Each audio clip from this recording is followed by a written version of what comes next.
Hey, how are you today? This is Josh Patrick, and you're at Cracking the Cash Flow Code. And my guest today is Carl Seville, and I hope I can pronounce his name right. Carl is from SK Collaborative. He has a long history in the construction world of construction. He bills himself as a green curmudgeon, which I kind of really like a lot because I bill myself as a curmudgeon. And he has a company called SK Collaborative now where he works on green technologies. So let's bring Carl on and we're going to talk about how to systematize your business and why that's really important to do. And it's one of the four things we need to do to have a sale ready company. So Carl, welcome to the show. Thanks for coming today. Appreciate the opportunity. So Carl, tell me a little bit about yourself and your business systems and how you came to say systems are like the lifeblood of running a great business. Well, I had a construction company for a long time. I was a partner in a renovation firm, and it came to my attention at one point. We had lots of employees. We were up at 60 at one point. We kind of settled back down to about 25 employees. But I realized that if I ever got asked the same question twice from anybody, it was an indication that we were lacking some kind of procedure. So back in that company, going back almost 30 years ago, I put procedures together. They were notebooks. We would print out, type up, or print out pages, and we just sort of figured out every step. And it was just something I just sort of learned by doing, figuring out what has to be done in the company, how people are supposed to do it, and give them directions as how to go that way. And then in my current company, we've done the same thing in the past couple of years, is put very comprehensive procedures together. So Carl, when you put procedures together, what happens with the employees in your company? Do they feel like they've been stifled? No, actually, I feel they feel really empowered because we give them directions as to what to do, what decisions to make, the right sort of decision matrices to use to make those decisions, and they don't have to ask a lot. If they don't have to ask us a lot of questions, they actually are free to do things on their own. I've always in any place I've worked or volunteered, boards and things like that, giving people direction and guidelines, sort of bumpers as to where they can work within. Just it empowers them to do what they want to do without having to ask a question every time. So this is almost a counterintuitive thing because I went through the same process with my food service and vending company years and years and years ago. And we found that putting guardrails, which I call systems, in place help people to actually be better at their job. And the more systems we put in, I was surprised, but the happier our employers got. Was that your experience also? Oh yeah, very, very much so. I think the employees really enjoy having these things there because if they don't have direction, if they don't have clear direction as to how to do everything, they're often sort of floundering around saying, what do I do next? And then constantly have to go back and ask questions of the boss. And when I have it set up that people can go to a document or a website or whatever to find out what they need to do and don't have to ask me the question, it frees me up to do more business operations things instead of having to get down into the weeds. I was actually taking a walk with my wife the other day, and we walked by a house and I saw one of my signs in front of it, and I didn't know anything about it because somebody else is managing the project. And back in my construction days and now, I really appreciate when I see a sign and know that it's being managed well and I have nothing to do with it. So what do you say to business owners who come up to you and they say, Carl, yeah, I get these systems, but my people are different. They like to do things on their own. And when I put systems in place, they feel like they're being punished. Well, I think you're stifling your opportunity for growth. In my current company, when my partner and I started working together about 5 years ago, we were basically just the two of us. We were doing most of the work ourselves. And as we started to grow, we realized we needed employees. And I told my partner, I spent enough time managing employees. It was not something I didn't want to do again. So he was responsible for managing the employees, but I would put the systems in place to allow him to do that. And it's allowed us to grow, very steadily, bring people on, train them and give them these procedures to work with. And again, we have very brief weekly meetings that don't have a lot of detail. We get very few calls on a day-to-day basis to ask, what do I do here? What do I do there? Because we have a 140-page procedures document that our employees can review, and they can just search it and find an answer to almost any question they have on a project. So is your employee manual or your operations manual, is that online so it can be searchable online, or is it a big notebook? It's a PDF that's linked and searchable, and it's basically any of our employees can open it on their laptops or on their iPads, and there's links in it within the document, and there's links to our cloud documents. So if somebody needs a document that's noted in the procedures book, they just click on it. It takes them right to that document, and they can open it up and use it. So a lot of times, Carl, when I recommend to somebody that they put systems in their company, they give me a lot of pushback, not because of their employees, although that's the first excuse they usually give me is, I don't want to stifle my employees. And we get past that in a similar way that you do, except I'm a little bit more blunt about it because I might be even a bigger curmudgeon than you. I'm not sure about that. You haven't seen me in full bloom. But at any rate, they say, I don't want to put these systems together. I hate systems and I don't want to put them together. Essentially, I find owners push back against systems because it puts limits around what they can do and act as poor employers instead of good employers. But we'll get into that conversation in a second.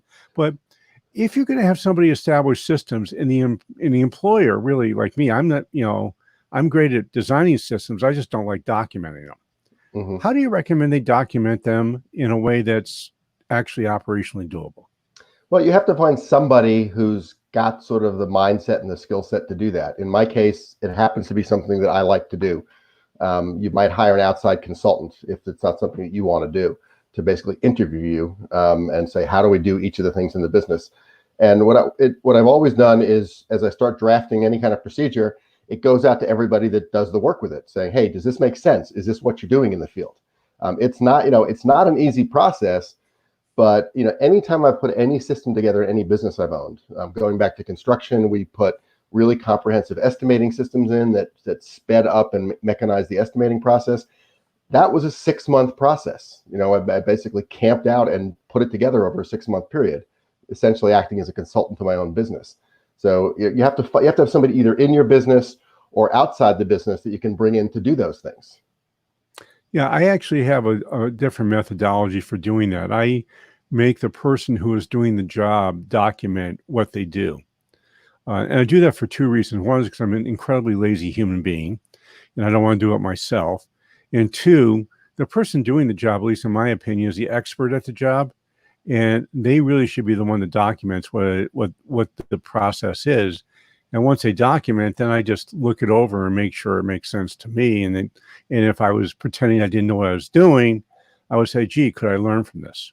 That's a good point. I have certainly had employees help put that stuff together, give me drafts, and then work with it, just combine it with other drafts, just make sure everything looks consistent and reads consistently. In our particular case, when I was putting these procedures for our current company together, my partner and I had the most knowledge of that because we had been doing it recently. And as we've grown, I have other people doing work, and procedures have adjusted as they have come up with better ways to do things. Yeah. So, here's what I have this sort of mantra around systems. I'm curious about your thought on this. And the reason I tell people they want systems is your employees need to know what they have to do for excellence, and your customers need to know what they can expect from your business. And they don't get either unless you have great systems in place. That's absolutely true. I think, unless you're a sole proprietor, if you have employees, if you don't have good systems, you can't function. I mean, I think the big companies, it's strange to talk about it now, but airlines have really good systems. Planes take off and land pretty consistently. I remember I used to use Fidelity Investments a lot, and I'd call them, and I never had an unsatisfying call with them because they had very good systems down, the way they addressed every question, every comment, the way they direct you to the next person. And those companies impressed me a lot. It's because when I was in the food service and vending business, one of my favorite things I did in my entire 20 years or 22 years of running that business was I went to Disney for their quality control program and how Disney does quality control. And in my opinion, there isn't a better systematic company in the universe than the Walt Disney Company. They measure and plan for everything. I mean, there is Yeah. I remember we went through Yeah. this. They were using their parking lots as an example of why systems were so important. Yeah, And I understand. Yeah, their parking and their lines and everything like that. They really everything is totally mechanized in that organization. well, the cool thing about their parking lots is if you go to one of the Orlando parks, they know how long it takes you to drive there from every single hotel in the whole area. So people lose their cars all the time, and they have, the security people running up and down the things saying, "Gee, it looks like you're lost. Where are you staying? What time did you leave?" But And they then know they where take they're you, parked. Yeah, and they know where you parked, and then they take you to your car. yeah. When I heard about that, I was saying, now this is somebody who was thinking about systems from the customer's point of view and not from the company's point of view. That's a very important thing. We pride ourselves very much on our customer service, and one of the things we do is we have a sort of a response time requirement for all our employees that you have to respond to every client request within a certain period of time. You don't necessarily have to give them an answer, but you have to acknowledge that they've been heard, and that's Right. really important. And I actually had I'm sort of probably the most compulsive about it. I have to sort of probably calm myself down and not expect an immediate response from everybody. But one of my clients recently told me that if he doesn't hear from me in 20 minutes, he assumes I died. Well, I generally tell people if you want to contact me, use emails. I'm email obsessed. And I Yeah, hate text messaging. same here. I email everybody all the time. Yeah. So, and I usually have an email window open, but it's really bad for productivity if I'm trying to write or do scripts or something like that. So I do shut it off for a couple of hours at a time when I'm doing what I call deep work. But I do agree that, and we have a rule is that, you have to answer the phone within 3 rings. And if you don't, it goes to voicemail. You got to check the voicemail as soon as you get off the phone because, frankly, it's really frustrating for a customer to call somebody and then not be able to get a hold of them. Yeah, yeah. And I think one of the reasons our business has grown so consistently is because we do have very good customer service. Nobody ever waits for a response or a report or a call back. Everybody's pretty much we're on everybody every day. So, Carl, what does SK Collaborative actually do? We primarily do certification of buildings under a variety of green building programs.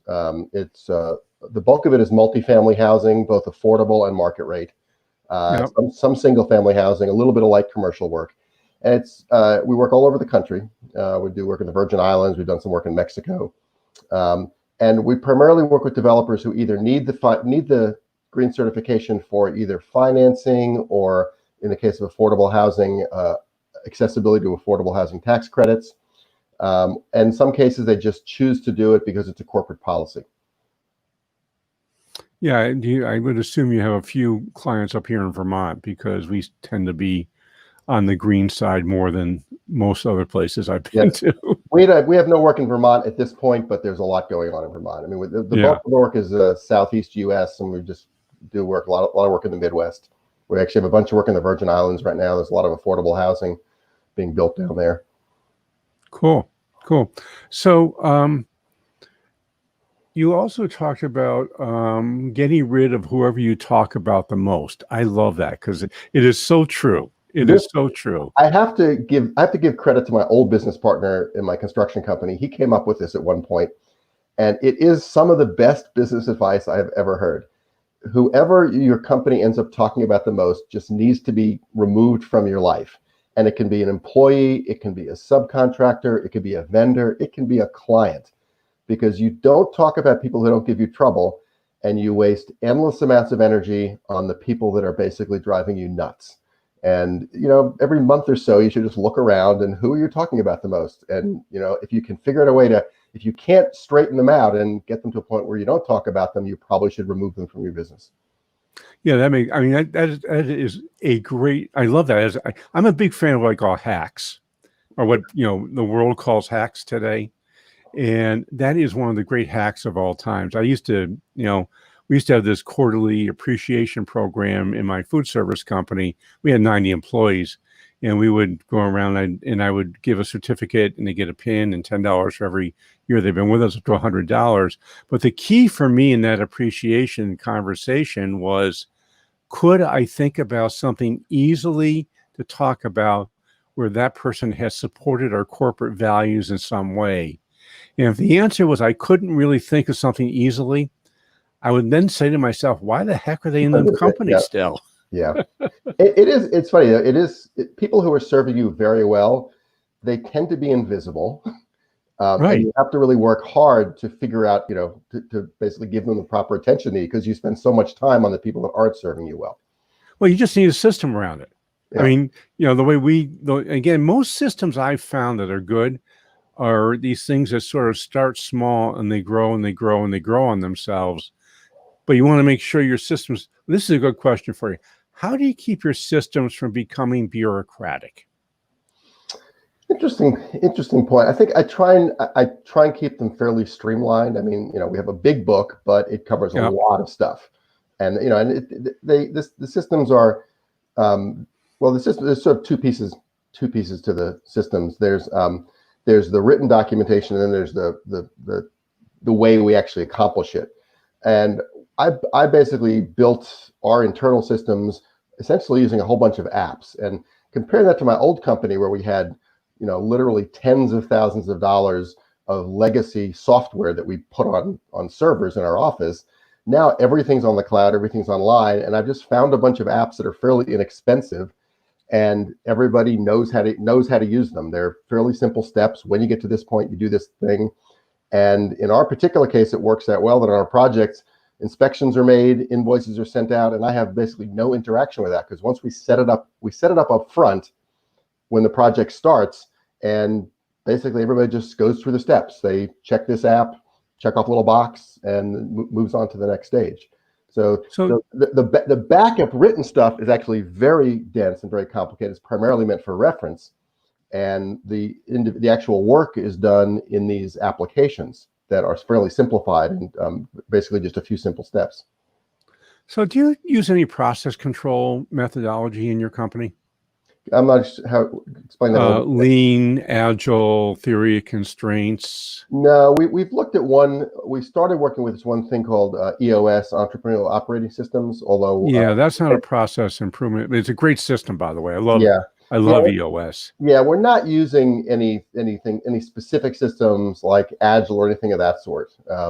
We're basically built our own systems, and we monitor them by looking at invoicing. We know how projects are moving along. We can look at our scheduling systems and understand how projects are going, look at our budgeting, basically just through various reports.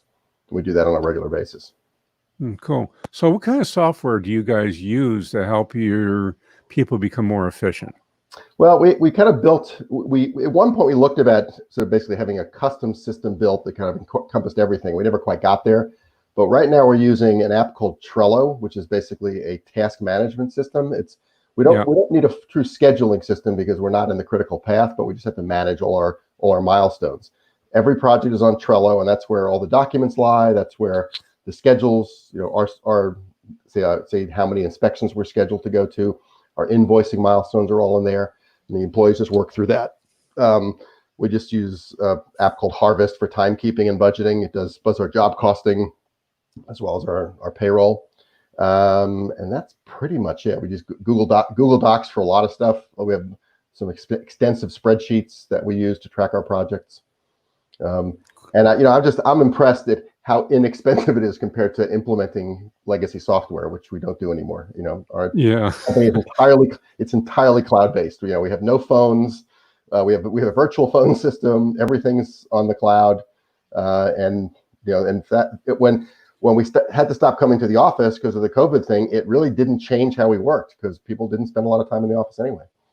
Yeah, I found the same thing. And I go back to my first days of, when we computerized our food service and vending company in 1981, I think, or 78, 79 or 80, somewhere in there. We had a PDB 1124, which was a digital mini computer. It had a whopping 256 kilobits, not megabits, kilobits of memory. I got a good story for you too. My first computer was an IBM XT with a 10 megabyte hard drive that I paid $9,000 for to run my business. Yeah, my first computer was an Apple II, which I bought in 1978. and I paid $5,000 for it, and I bought it for one reason. I could run VisiCalc on it. Right. Yeah. Now your phone has way more capacity than either of those computers. My phone had way more capacity than any of that years and years and years and years and years ago. I mean, Yeah. we used to run a profitability program that we would start at Friday at 2:00 and it would be finished around Monday at 10:00. Wow. Today, that program would take maybe 30 seconds to Yeah. run.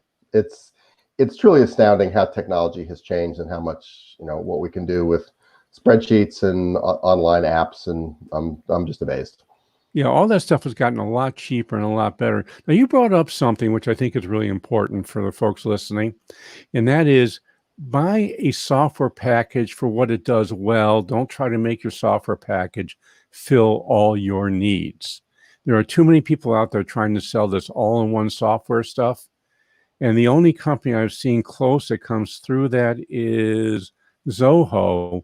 And the only reason Zoho comes close is they've actually written about 20 different software packages under the same brand name. Yeah. There's so very few businesses that are going to align with a comprehensive software package where everything's going to work. Unless you want to alter your business to fit a particular software, you really have to customize it. And any software you buy, you have to play around with it a lot. Well, I also find you can buy, if you buy a software package, it costs you $200 and it saves you 2 minutes a day. It's a bargain. Oh, absolutely. Yeah. I mean, people don't think about this. They think about systems and improvement in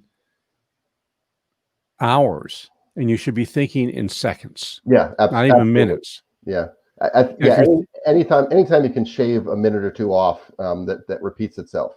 It's certainly, or even 15 seconds. If you do something 10 times a day and you save 15 seconds on it, and you find something every day to do that with, you save hours over the course of a year. Yeah, one of the apps we use, it's a field reporting app, and when we first started doing our field inspections, I would go out, I'd take pictures, I'd write notes, I'd come back, I'd type them into a Word document, suck the pictures in, and I'd spend an hour or two doing these reports. And I did some research, and I found a little app that we pay a few $100 a month for, and you use your tablet, you take pictures, you type in notes, you check off boxes, and we can send a report from the field that's complete as we're walking out the door. So that saved me literally an hour per report, and we're doing hundreds of reports a month. So it is certainly the best investment I ever made. Cool. Hey, Carl, unfortunately, we are out of time, and I'm going to bet people are going to want to find you. I've got your website up here. Is that where they should go, or should they do something else? They can just email the main address there, and I will get that. And I assume you'd be happy to talk to somebody about systems if they're interested in talking to you? Sure. I'd love to. I'd enjoy that. Okay, cool. And I have an offer for you too. I like to write ebooks. In fact, I've written like 25 ebooks. And my sort of overarching thing I've been thinking about, I mean, we have the Financial Freedom Project, we have Cracking the Cash Flow Code, we have the Objective Review, but what they're all really sort of leaning towards is having your company be sale ready. Now, sale ready does not mean you want to sell your company. It just means you can have your company in shape that somebody else might want to buy it. So to get this free ebook on the 8 steps you need to go through to create a sale ready company, it's really easy to get. You go to www.sustainablebusiness.co/sale ready. That's www.sustainablebusiness.co/sale ready. And yes, .co is not a mistake. It actually is a new URL now. And by the way, to find Carl, since you're listening to this as a podcast and I didn't say it, I will have to do that for him. It's www.skcollaborative.com. That's www.skcollaborative.com. And you're at Cracking the Cash Flow Code with Carl Seville. And this is Josh Patrick. Thanks a lot for stopping by. I hope to see you back here really soon.